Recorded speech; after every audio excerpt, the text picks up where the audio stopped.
Mon fils, si tu reçois mes paroles, et si tu gardes avec toi mes préceptes, si tu rends ton oreille attentive à la sagesse, et si tu inclines ton cœur à l'intelligence, oui, si tu appelles la sagesse, et si tu élèves ta voix vers l'intelligence, si tu la cherches comme de l'argent, si tu la poursuis comme un trésor, alors tu comprendras la crainte de l'Éternel, et tu trouveras la connaissance de Dieu.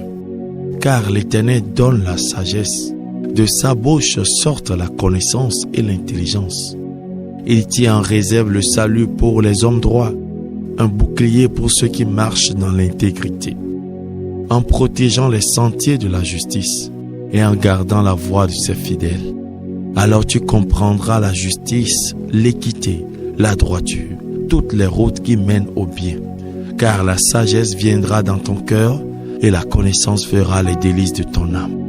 La réflexion veillera sur toi, l'intelligence te gardera pour te délivrer de la voie du mal, de l'homme qui tient des discours pervers, de ceux qui abandonnent les sentiers de la justice afin de marcher dans des chemins ténébreux, qui trouvent de la jouissance à faire le mal, qui mettent leur plaisir dans la perversité, qui suivent des sentiers détournés et qui prennent des routes tortueuses, pour te délivrer de la femme étrangère, de l'étranger qui emploie des paroles doucereuses, qui abandonne l'ami de sa jeunesse et qui oublie l'alliance de son Dieu.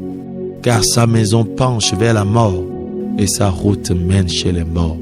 Aucun de ceux qui vont à elle ne revient et ne retrouve les sentiers de la vie. Tu marcheras ainsi dans la voie des gens de bien, tu garderas les sentiers des justes, car les hommes droits habiteront le pays et les hommes intègres y resteront.